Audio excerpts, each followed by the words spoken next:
My dear students, today, this morning, I have come before you with the topic William Wordsworth because there is another poem prescribed in your paper 302. So that's why I have picked up it in the lesson plan for month May.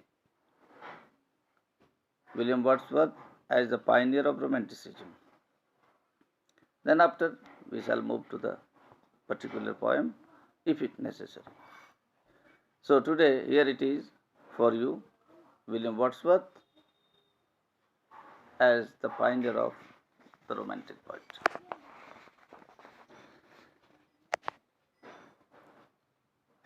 You know,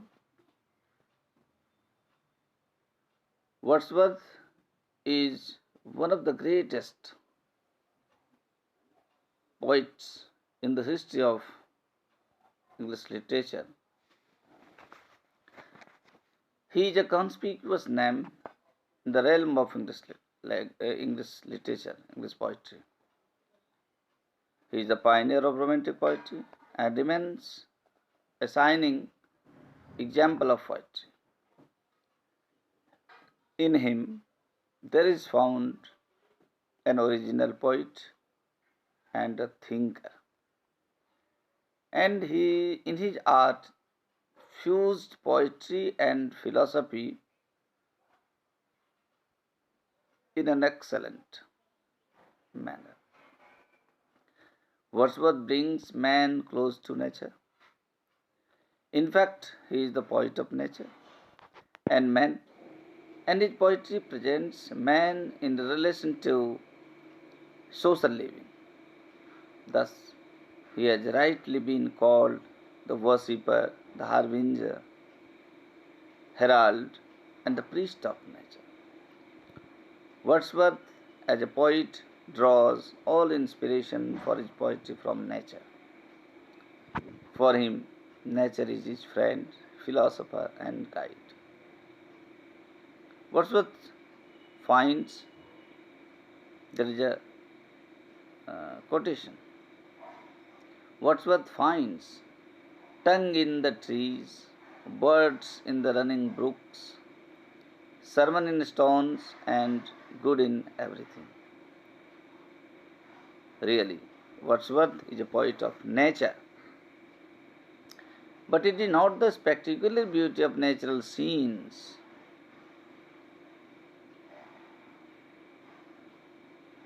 that he describes whatever he comes across. Rather, he feels in every object of nature the presence of a sublime spirit.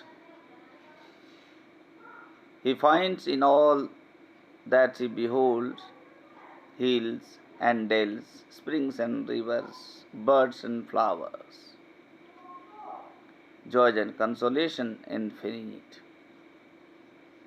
That's why it is said about Wordsworth that he naturalizes the unnaturals. In Wordsworth's opinion, nature is alive. He imagines this to possess one living soul, entering into every natural object. He doesn't sing of the quiet beauty of nature, but finds spiritual graces in different natural objects. The presence of some huge and mighty form that do not live. Wordsworth's poetry is an assertion of the edifying power of nature. To him, nature can teach man much more of moral evil and of good.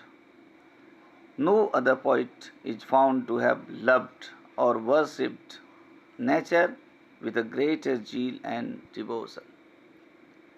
The education of nature is complete, and this is time and again echoed in his poetry. Wordsworth is a great poet of man, emotion, and feeling. His aim, as revealed in his poems and criticism, is to show the poet as a man who is very much interested in mankind, who brings poetry closer to the natural man. For their for this, Wordsworth uses the language of common man, of humble and rustics. His love of nature cannot be confined, but it is extended to the simple, innocent, humble, rural folk, to shepherds, rustics, clowns, and even humanity at large.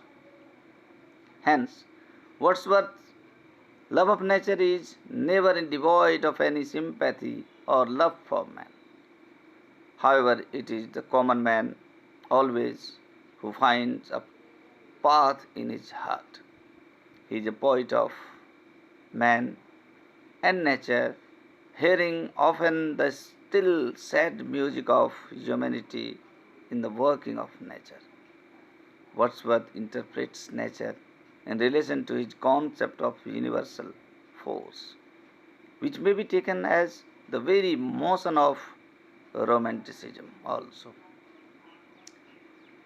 Here he is a poet who looks upon both nature and man as emanating from the same source. Wordsworth, Wordsworth always links man and nature. As to him, man and nature exist together in the big scheme of creation. Wordsworth's love of nature, in fact, has a spontaneous flow to his love for man. Wordsworth defines poetry as the spontaneous expression of powerful feelings, as in his vision, nature and man are one. He emphasizes man attains beauty and nobility only in the bosom of nature. To him, nature betrays the heart. On the contrary, it truly loves her and loads man ever from joy to further joy. His poetic vision is thus the vision of a world of nature and man. Nature is an ideal realm for man to remain human and divine. He visualizes the two as the inseparable part of one intensive, living, and active spiritual operation. Thus, we find Wordsworth, a poet, assimilating nature and man and construes a spiritual relation between them. He remains a standing example of mystery and miracle in poetry. He is an inspired poet. The healing power of his poetry is what man needs in the doubt, dispute, as fears. As a poet, Wordsworth's place is just after Dante, Shakespeare, Milton, and such masters of poetry.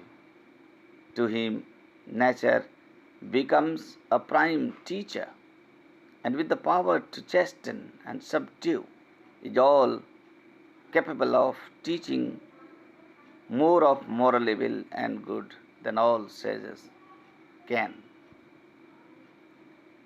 Truly, there are other qualities in his poetry as well. To conclude, it must be said that Wordsworth is such a master, an expert, who could read the mental setup of the contemporary readers who had been fed up of the classical sort of poetry that demanded more attention from the reader's quarter, and as a result of this, the readers had started escaping themselves from poetry. Wordsworth, in his time, could read out the reader's mind, and he brought a miraculous changes in the concept of poetry and started a new sort of poetry that is that became very popular in the coming years and decades, and that is known as the romanticism, the romantic poetry in the pages of the history of English literature. Thank you.